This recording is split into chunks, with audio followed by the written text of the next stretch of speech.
समझने वाले हैं कि सैंड मायर अफक्रिया क्या होता है। तो चलिए देखते हैं। तो देखिए बच्चों, मैंने यहाँ पर थ्योरी को लिख रखा है, ठीक है। अगर आप थ्योरी से अच्छे से समझ जाते हैं तो बहुत अच्छी बात है, नहीं तो मैं आपको रिएक्शन से तो समझाऊंगा, ठीक है, आगे। तो चलिए बच्चों, हम समझते हैं कि सैंड मायर अफक्रिया में क्या क्या होता है, कैसे होता है प्रोसेस। तो देखिए क्या है बच्चों, जब डाइएजोनियम लवण, अब ये क्या है बच्चों, पता है आपको? नहीं पता है तो अभी मैं रिएक्शन में बताऊंगा, चिंता मत कीजिएगा, ठीक है। सब कुछ मैं आपको स्टेप बाय स्टेप बताऊंगा। तो देखिए, जब डाइएजोनियम लवण विलयन को Cu2Cl2 HCl, ठीक है, यानी कि क्यूप्रस क्लोराइड HCl, ये एक उत्प्रेरक है।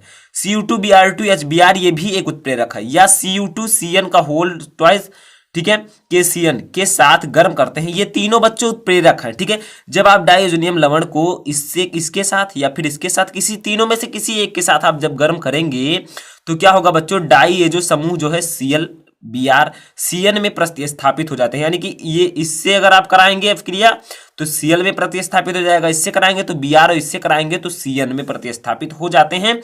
इस अभिक्रिया को सैंड मायर अभिक्रिया कहते हैं। तो बच्चों, अगर आपको सिंपली लिखना है तो आप लिख सकते हैं, जब डाइएजोनियम लवण विलयन को, या फिर इसे अकेले के साथ लिख दीजिए, Cu2Cl2 HCl के साथ गर्म करते हैं तो डाई ये जो समूह Cl में प्रतिस्थापित हो जाता है। इस अभिक्रिया को सैंड मायर अभिक्रिया कहते हैं। लेकिन आपको डीपली समझना है तो आप इन तीनों का एग्जाम्पल ले सकते हैं। इन तीनों से आपको अलग अलग कराना है, यानी कि स्टूडेंट क्या करना है अभी मैं आपको समझाऊंगा रिएक्शन में। चाहे आप इसके साथ करा दीजिए, चाहे इसके साथ करा दीजिए, चाहे इसके तीनों में से किसी के साथ भी कराकर आप सैंड मायर अभिक्रिया को प्रूफ कर सकते हैं, ठीक है। चलिए बच्चों, रिएक्शन को हम समझते हैं। इतना तो आपको समझ में आ चुका होगा। देखिए बच्चों, रिएक्शन में हमें कैसे समझना है, पहले इसे समझिए किस प्रकार से। देखिए, सबसे पहले हमें ये जानना आवश्यक है कि डाइएजोनियम लवण होता क्या है, इसका फार्मूला क्या होता है। तो बच्चों, यहाँ पर मैं आपको बता दूं, डाइएजोनियम लवण का जो फार्मूला होता है वो मैं यहाँ पर बना रहा हूँ, ठीक है। पहले आपको बनानी है एक बेंजीन रिंग, जैसा कि मैंने यहाँ पर बनाया है, ठीक है, कुछ इस प्रकार से।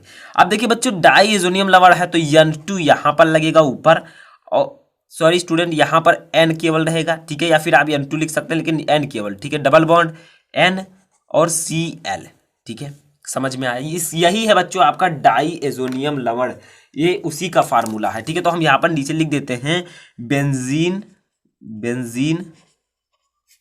डाइएजोनियम क्लोराइड, डाइएजोनियम क्लोराइड, जो कि एक प्रकार का डाइएजोनियम लवण है, ठीक है। डाइएजोनियम क्लोराइड, पूरा रिएक्शन देखिएगा तभी आपके समझ में आएगा, ठीक है।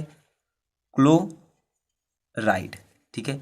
तो सिंपल है बच्चों, जब हम डाइएजोनियम लवण, इसका एग्जांपल है बेंजीन डाइएजोनियम क्लोराइड को, ठीक है, किसके साथ गर्म करते हैं, तीनों में से किसी एक को आप ले लीजिए। मैंने यहाँ पर आपको 3 उत्प्रेरक बताए थे। देखिए, Cu2Cl2 HCl, या फिर ये किसी को आप लेकर करा दीजिए तो आपका हो जाएगा, ठीक है, सैंड मायर अभिक्रिया। तो हम इसे चलिए ले लेते हैं, ठीक है। तो रिएक्शन में हम क्या करेंगे, उत्प्रेरक को ले लेंगे Cu2Cl2 क्यूप्रस क्लोराइड और HCl, यानी कि हाइड्रोक्लोरिक एसिड, ठीक है। अब बच्चों, हमारा फाइनली जो प्रोडक्ट बनेगा वो क्या बनेगा, यही हमें बताना था, ठीक है, सैंड मायर अभिक्रिया में।